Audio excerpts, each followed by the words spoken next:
የተወደዳችሁ የክርስቶስ ቤተሰቦች እንደምን ሰነበታችሁ?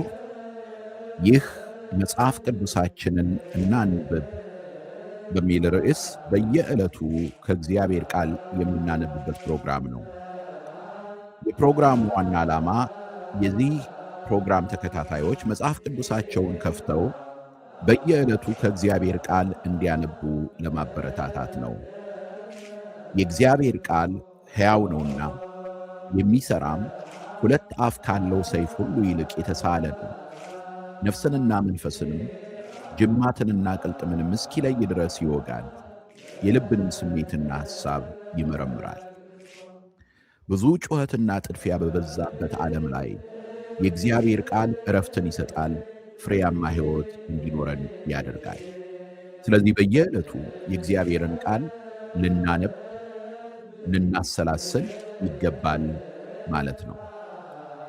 እንግዲህ በኦሪት ዘፍጥረት ምዕራፍ 7 ላይ እግዚአብሔር አምላክ ኖህን እንዳዘዘውና ኖህን ቤተሰቦቹን ይዞ እንደዚሁም ደግሞ ከእንስሳት ከሚበሉትም ከማይበሉትም ሁለት እያደረገ ወደ መርከቡ እንዳስገባ ተመልክተናል፣ አይተናል። እግዚአብሔር አምላክ እንዳዘዘው ደግሞ በምድር ላይ ለ40 ቀናት ውሃ እንደ ዝናብ እንደዘነበ እንመለከታለን። የጥፋት ውሃ እንደዘነበ ተመልክተናል፣ አይተናል። በዚያ ሁሉ ግን የእግዚአብሔርን ምሕረት፣ የእግዚአብሔርን ይቅርታ፣ የእግዚአብሔርን ቸርነት ተመልክተናል፣ አይተናል። በዛሬው ዕለት ደግሞ ምዕራፍ 8ን እንመለከታለን፣ እናያለን። እግዚአብሔር አምላክ በቃሉ ለእያንዳንዳችን የሚያስፈልገንን እንዲያድለን እንዲሰጠን የአምላካችን ቅዱስ ፈቃዱ ይሆንልን።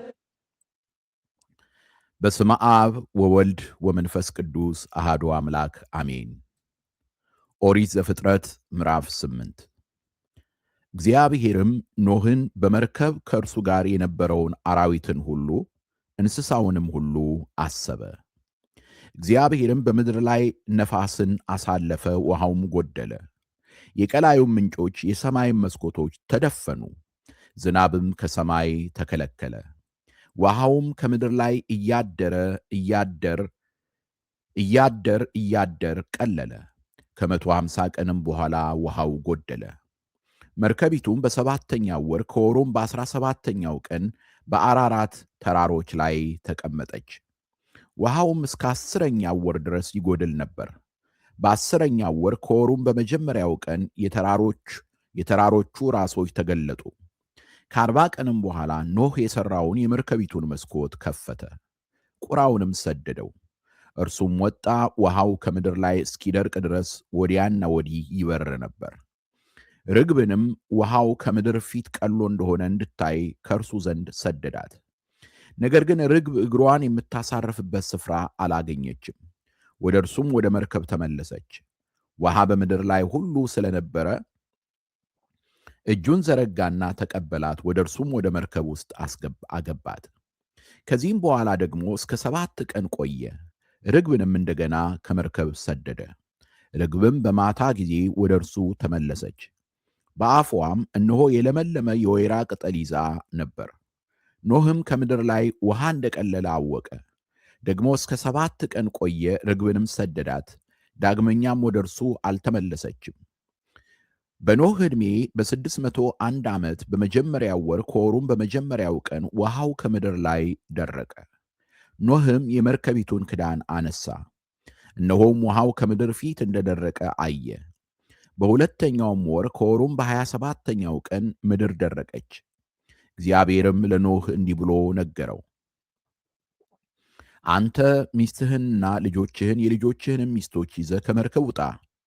ከአንተ ጋር ያሉትን አራዊት ሁሉ፣ ሥጋ ያላቸውን ሁሉ፣ ወፎችንና እንስሶችን ሁሉ፣ በምድር ላይ የሚንቀሳቀሱትንም ሁሉ ከአንተ ጋር አውጣቸው። በምድር ላይ ይርመስመሱ፣ ይዋለዱ፣ በምድርም ላይ ይብዙ። ኖህም ልጆቹንና ሚስቱን የልጆቹንም ሚስቶች ይዞ ወጣ። አራዊት ሁሉ፣ ተንቀሳቃሾች ሁሉ፣ ወፎችም ሁሉ፣ በምድር ላይ የሚርመሰመሰው ሁሉ በየዘመዳቸው ከመርከብ ወጡ።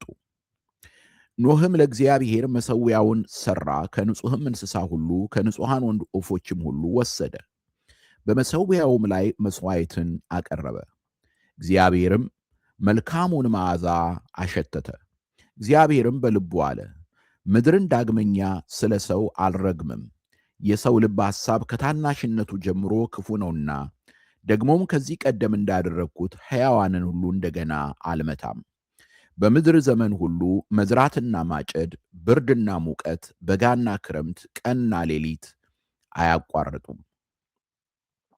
ዘያመልክ በፍጡር ርጉም ውእቱ፣ በፍጡር የሚያመልክ ርጉም ነው።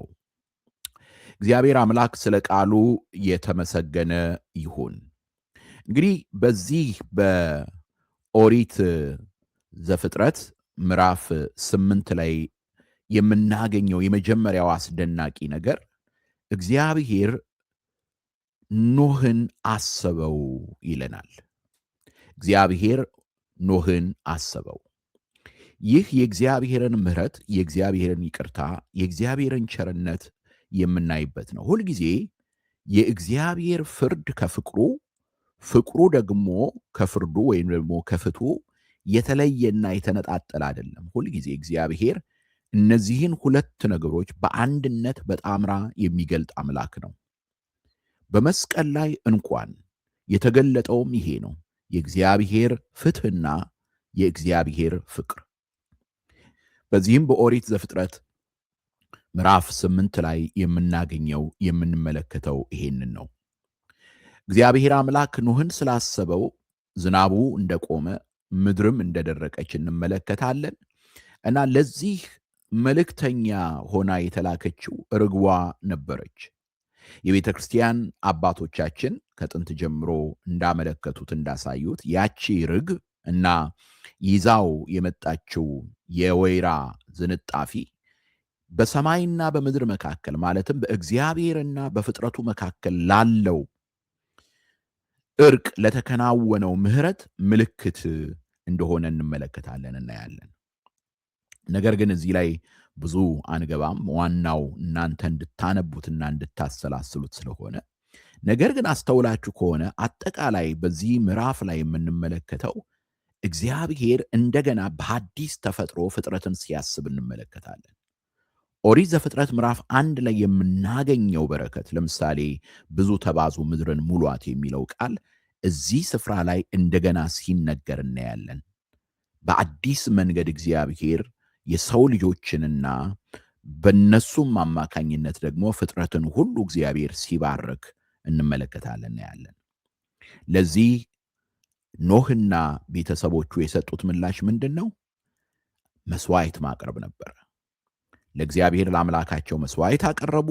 መስዋዕቱ እንደቀረበ እግዚአብሔር በምሕረቱ ከኖህ ጋር ቃል ኪዳን ሲያደርግ እንመለከታለን፣ እናያለን። በእውነት እግዚአብሔር አምላክ አሁንም ደግሞ በምሕረቱ ሀገራችንን ኢትዮጵያን፣ መላውንም ዓለም እንዲመለከትልን ቅዱስ ፈቃዱ ይሁንልን። አሜን።